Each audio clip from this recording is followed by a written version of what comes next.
श्री राधे राधे। भक्तों, जीव के कल्याण के लिए सज्जन लोग कुछ न कुछ करते हैं अपनी बुद्धि शक्ति के अनुसार। कोई छोटी सी सहायता कर देता है तो समझता है इससे इसका कल्याण हो गया। भोजन दे दिया, कपड़े दे दिया, दवाई दे दिया, परेशान था कहीं सही जगह पहुंचा दिया। यद्यपि ये सब सत्कर्म बहुत ही अच्छे होते, इसमें कोई संदेह नहीं। दाता लोग तो ऐसे बड़े बड़े भी होते हैं जिन्होंने कुटिया बनवा दी या जमीन दिया। ये बहुत बड़ी बातें हैं। लेकिन जीव का भय दूर कर देना, मरने से डरना, जो जीव का सहज स्वभाव है अज्ञान के कारण, वो सबसे मुक्ति दे देना, आत्मज्ञान करा देना अति विलक्षण दान है। किंतु महाराज, इससे भी एक परे की चीज होती है, वो है जीव को भगवान का सच्चा भक्त बना देना। और जीव को भगवान का सच्चा भक्त बना देना ये कोई सामान्य कर्म नहीं है, न कोई साधारण व्यक्ति कर सकता है। इसके करने के लिए, इस कार्य को करने के लिए बहुत ऊंची भक्ति चाहिए, तभी कोई जीव को भगवान का सच्चा भक्त बना सकता है। एक तो मन में ये उच्च कोटि का भाव चाहिए, कृपालुता चाहिए, और दूसरे भगवान से इतना ज़्यादा उसका अपनत्व होना चाहिए कि भगवान, संत और सद्गुरु ये उस जीव को अपना करके भगवान का सच्चा प्रेमी भक्त बना दें। और महाराज संत सूर्य प्रकाश जी के जीवन की ये महान विशेषता थी। बहुत सावधानी से, बहुत प्रेम से और बड़ी लगन से इस कार्य को करते थे। वो जिस जीव को देखते थे कि इसका कल्याण संभव नहीं हो रहा है, तो वो पिघल जाते थे और उसको अपने गुरुदेव श्री रामहर्षण दास जी से दीक्षा दिलवाने के लिए तत्पर हो जाते थे। गुरुदेव को भी विश्वास हो गया था कि ये सूर्य प्रकाश जिस जीव को, अर्थात जिस मनुष्य को, जिस साधक को मेरे पास लाता है, दीक्षा मुझसे दिलवाता है, लेकिन उसके उद्धार के लिए कटिबद्ध हो जाता है। भगवान की निष्ठा, भगवान के नाम की, लीला की, धाम की निष्ठा समझा करके, और गुरुदेव के प्रति श्रद्धा का पवित्र भाव, जिसे आचार्य निष्ठा कहते हैं, उसको प्रदान करके ये जीव का कल्याण कर देता है। ऐसा गुरुदेव को विश्वास था, और वो विश्वास सच्चा था। भक्तों, महान परोपकारी सूर्य प्रकाश संत जी, जो बचपन से ही भगवान के भक्त थे, और संतों का तो कहना है कि माँ के पेट से ही भक्ति थी उनके अंदर। और जब गुरुदेव रामहर्षण दास जी महाराज के शिष्य बन गए, तो ये तो बस इतने उदार, इतने परोपकारी कि जीवों के अंदर, अर्थात मनुष्यों के अंदर भगवान की भक्ति प्रकट हो, गुरुदेव की शरण में पहुँचे, इसके लिए बड़ी निष्ठा से लगे रहते थे। और कहते थे कि जीव को संत का दर्शन हो गया तो इसका कल्याण हो जाता है, फिर किसी न किसी रूप में भगवान के पास वो जाएगा ही जाएगा। भले ही थोड़ा टाइम लग जाए, लेकिन वो जाएगा भगवान के पास। गुरु निष्ठा बहुत अद्भुत थी सूर्य प्रकाश जी की। गुरुदेव के चरणों में बड़ा प्रेम था, बहुत प्रेम था गुरुदेव के चरणों में। इतना प्रेम था कि कहीं भी जाते अपने गुरुदेव को याद करते रहते थे, और कहीं गुलाब का फूल दिखलाई पड़ जाता तो कहते कि इसकी माला बना करके गुरुदेव को पहनाऊंगा। एक बार संत भगवान दास जी और महाराज श्री सूर्य प्रकाश जी, जो कि कभी कभी घर भी जाते थे जीवों के उद्धार के लिए, वो चले घर से प्रयाग गुरुदेव का दर्शन करने के लिए। और जब दोनों बैठे बस में तो महाराज गुरुदेव की चर्चा चालू कर दी।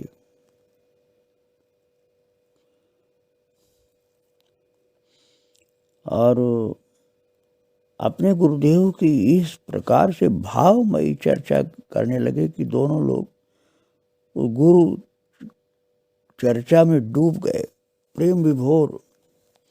अब आप देखिए भक्तों, ये संत की, ये भक्त की रहनी सहनी कि अपने गुरु के प्रति अपार श्रद्धा होती है और उनकी चर्चा वो ऐसे करते हैं जैसे भगवान की चर्चा करते हो।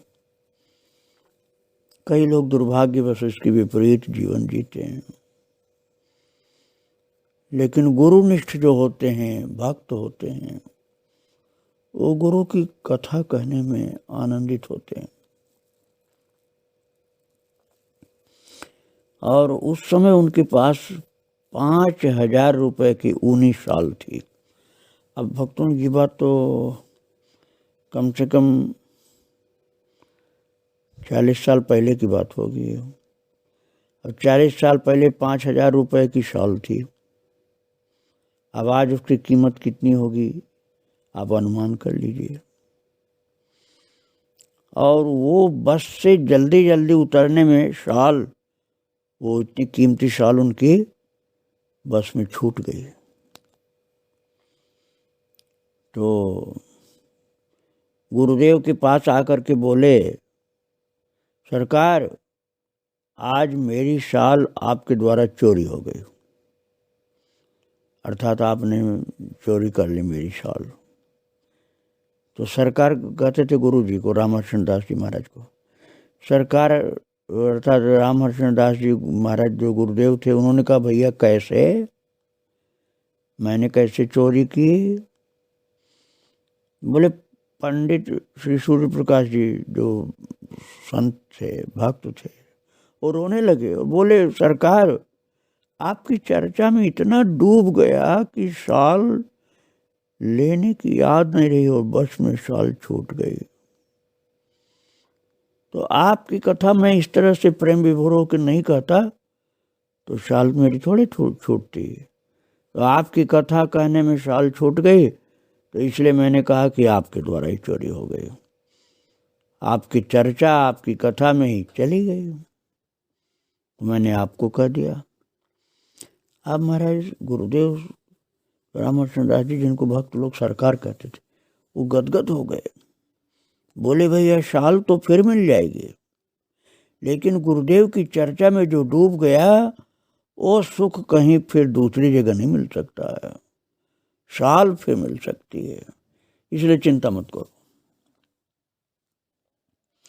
इस प्रकार से सूर्य प्रकाश जी गुरुदेव के भाव और प्रेम में भरे रहते थे कि बस में भी उन्हीं की चर्चा करते करते इतनी कीमती शाल छोड़ आए अनजान में। और अपनी बात, यदि उनकी खुद की बात में कहूं तो महाराज अपने लिए तो सम्मान चाहते ही नहीं थे, वो अद्भुत थे। बड़े दुख के साथ कहना पड़ता है कि आजकल इसके बिल्कुल उल्टा चल रहा है। वो उसका व्याख्यान करना, विस्तार करना, एक्सप्लेन करना ठीक नहीं समझ में आता, इसलिए उसको नहीं कहूँगा मैं। लेकिन सूर्य प्रकाश जी गुरु की कथा, गुरु का महत्व, गुरु चर्चा और उनका यश गान उनका सम्मान करने में अपने को समर्पित कर रखे थे, और खुद का सम्मान उनका को सूर्य प्रकाश जी का कोई सम्मान करे ये उनको पसंद नहीं था। अब इस संबंध में मैं आपको बताने जा रहा हूँ, एक बड़ा अद्भुत चरित्र है वो उनका। राम जी की कथा जब कहते थे सूर्य प्रकाश जी, तो 5-6 घंटे कब बीत गया किसी को मालूम नहीं पड़ता था। ऐसे भाव विभोर होकर कथा कहते थे। एक बार भगवान राम जी की कथा कहने के लिए पूर्वी बंगाल में जा रहे थे। पश्चिमी बंगाल तो भारत में है, पूर्वी बंगाल तो भारत में नहीं है ना, वो तो बांग्लादेश है। पहले पूर्वी पाकिस्तान था, उसके पहले पूर्वी बंगाल था, स्वतंत्रता के पहले। तो पूर्वी बंगाल में एक जगह है, उसको बोला जाता है साइन नाम की जगह। वहाँ जा रहे थे कथा कहने के लिए। वहाँ के लोगों ने महाराज श्री सूर्य प्रकाश जी की कथा शंकराचार्य जी के पांडाल में इलाहाबाद में सुनी थी।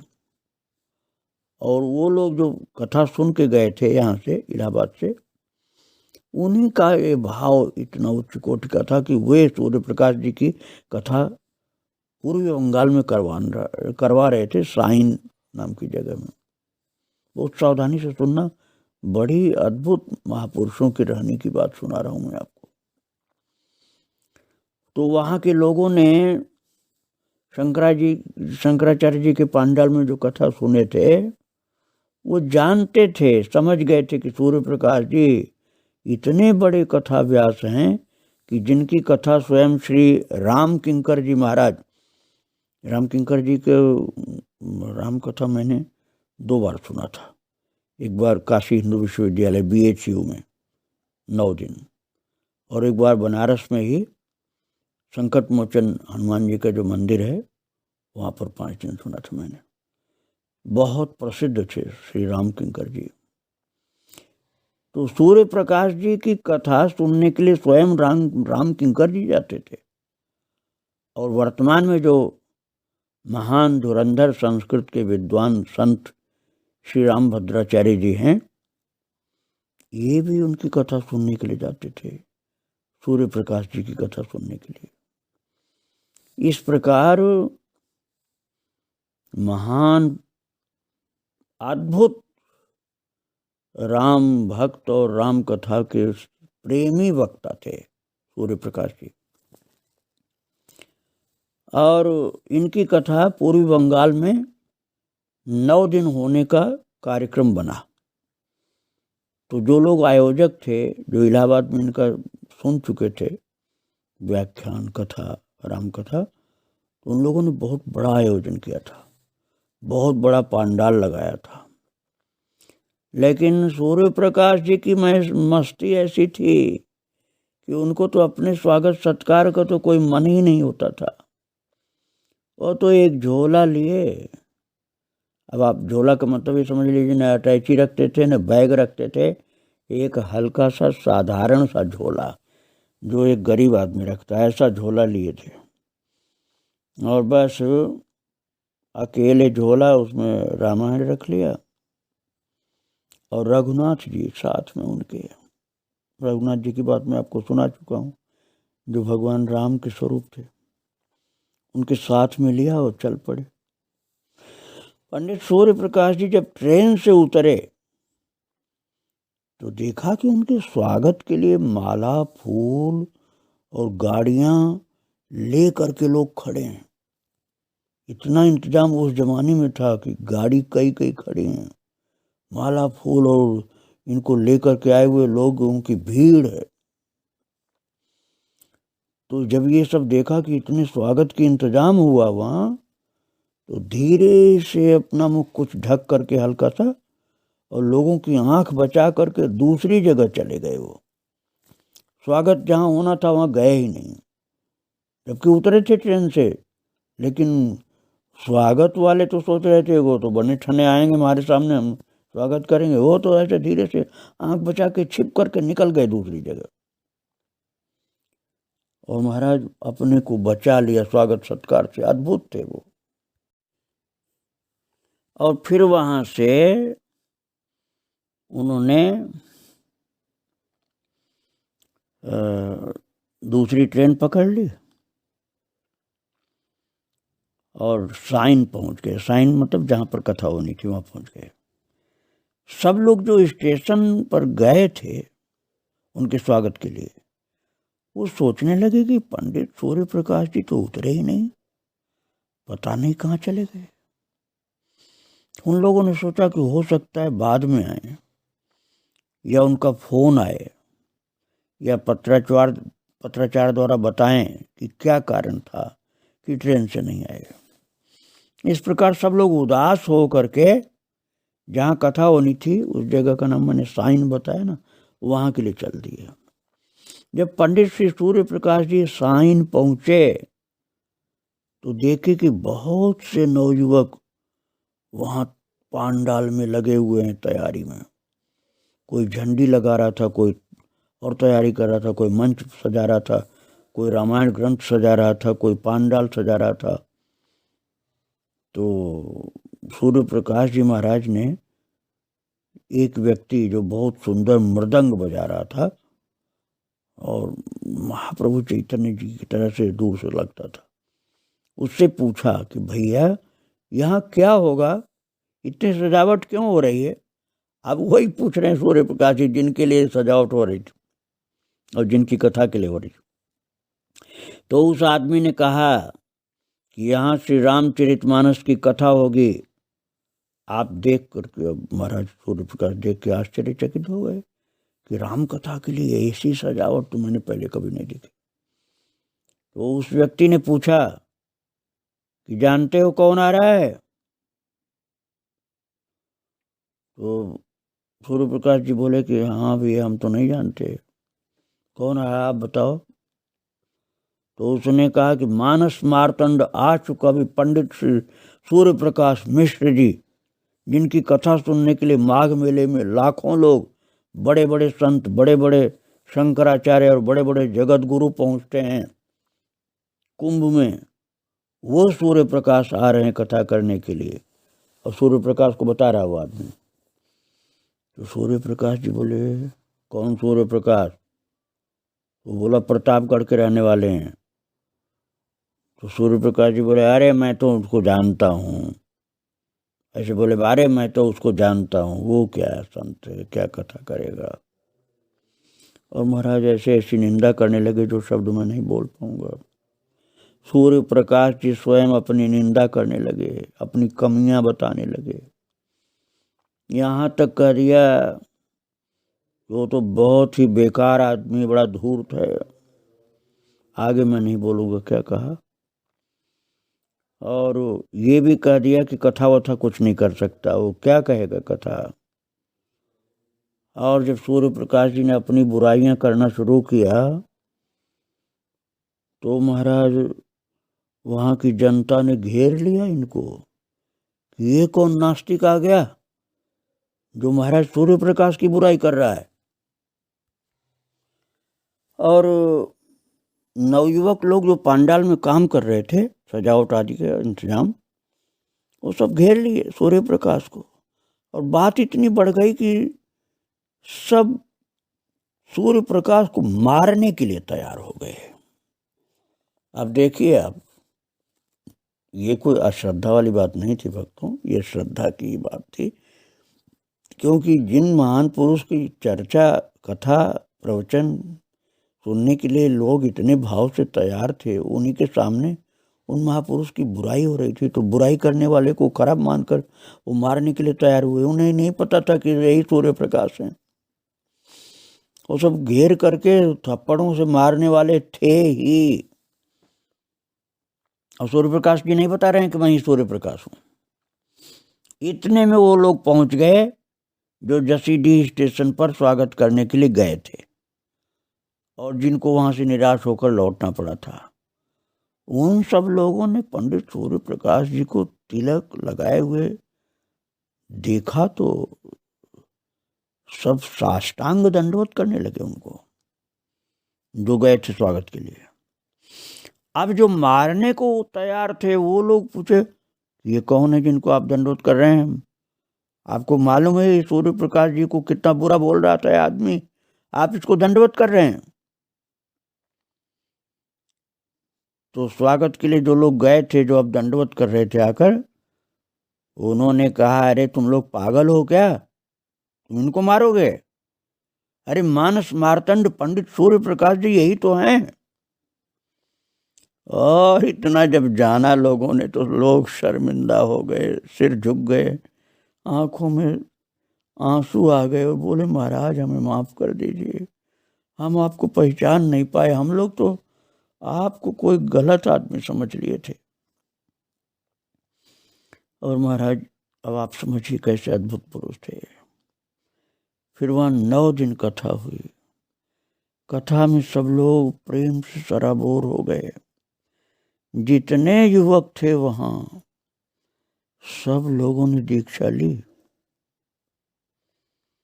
और वहाँ पर चैतन्य मंडली बन गई, जिसमें ढोल करताल झांझ मृदंग बाजे, नृत्य करने वाले, कीर्तन करने वाले सब लोग थे। इतना सुंदर कीर्तन होता था और इतनी अच्छी कीर्तन मंडली बनी कि जिसको देख देख करके सूर्य प्रकाश भाव विभोर होते थे। और श्री भगवान दास जी महाराज जो थे, इनकी चर्चा मैं पहले थोड़ा कर चुका हूँ, जिनका दर्शन मैंने भी किया था और जिनका प्रवचन भी मैंने सुना था विष्णुदेवानंद जी शंकराचार्य के पांडाल में, जो शांतानंद जी के शिष्य थे। तो शांतानंद जी ने अपनी जगह शंकराचार्य उनको बनाया था, तो उनके पांडाल में इनका प्रवचन सुना था। मैं उनकी बात कर रहा हूँ, भगवान दास जी की। वो कहते हैं कि वो अपनी आंख से देखे थे, इतना अद्भुत कीर्तन होता था, इतनी अच्छी मंडली बनी थी। वो बताते हैं कि श्री रामकृष्ण दास जी महाराज जहाँ के थे शरीर से पौड़ी में के, तो वहाँ भी ऐसा ही कीर्तन होता था। दूर दूर से पश्चिम बंगाल के लोग भी बहुत आए थे, बड़े भाव से श्री चैतन्य महाप्रभु के कीर्तन करते थे और महाप्रभु की जैसे ही नाचते थे लोग, नाच नाच के कीर्तन करते थे। इस प्रकार के सुंदर कीर्तन मंडली का दर्शन संतों ने प्राप्त किया था। वहाँ भाव विभोर संत लोग कीर्तन सुन सुन करके भगवान के कीर्तन में मस्त हो गए थे। तो मैंने आपको बतलाया कि इतने उच्च कोट के राम कथा वाचक होने पर, इतने प्रभु प्रेमी, इतने सिद्ध महापुरुष होने पर भी अपने स्वागत सत्कार के लिए मन में कोई इच्छा नहीं, बल्कि वो नहीं चाहते थे कि उनका सत्कार हो। हाँ, वो ये चाहते थे कि कथा और कीर्तन बड़े भाव से हो, अपना सत्कार नहीं चाहते थे। और उनके गुरुदेव श्री रामकृष्ण दास जी महाराज प्रेम के समुद्र समझिए, और उनके जैसे समुद्र के जल को सर्वत्र उपयोगी बनाकर बरसाने के लिए बादल होते हैं, समुद्र का जल तो कोई पी नहीं सकता, खारा होता है। और दर्शन के लिए होता है समुद्र, कोई पान नहीं कर सकता, स्नान भी कम लोग करते हैं, खारा होता है। तो समुद्र के अनंत राशियों को ले जा करके जैसे बादल अटखेलियाँ करता हुआ जगह जगह मस्ती के साथ बादल समुद्र का जल बरसाता है, मीठा पानी बना करके, सुस्वाद और उपयोगी बना करके, उसी तरह से गुरुदेव रामकृष्ण दास जी के मंगलमय चरित्र को, उनकी कथा को, उनके भाव को जैसे समुद्र का पानी बादल सर्वत्र पहुंचाए, ऐसे गुरु कथा और गुरु मुख से प्राप्त भगवत कथा और अपने अनुभव को मिला करके सूर्य प्रकाश जी भक्तों के बीच में कथा सुनाते थे, भजन में तत्पर रहते थे, कीर्तन में तत्पर रहते थे। ये आप कह सकते हैं ताजी हरि भजन काज नहीं दूजा। इस भाव में सरकार स्थित रहते थे जैसे रामकृष्ण दास जी, उसी तरह से सूर्य प्रकाश जी वो समुद्र के जल को लेकर बादल बरसाता चारों ओर, ऐसे ही भगवान की कथा को, गुरु कथा को, संत कथा को, भक्त कथा को सूर्य प्रकाश जी सर्वत्र अमृत बना के बरसाते थे और सबके अंदर भगवत भाव भर देते थे, प्रेम का वितरण करते थे, सबको श्री सद्गुरुदेव के चरणों में डाल देते थे जिससे उनका कल्याण हो जाए। और श्री रामकृष्ण दास जी महाराज जैसे महान गुरुदेव को प्राप्त करके साधक लोग धन्य हो जाते थे। ऐसे थे सूर्य प्रकाश जी महाराज। उनके और चरित्र में आगे आपको फिर सुनाऊंगा। कितने निरहंकारी थे मैंने आपको सुनाया और इस विषय में आपको बताऊंगा, लेकिन आज उनको प्रणाम करके यहीं विराम दे रहा हूँ। श्री राधे राधे, जय श्री राधे।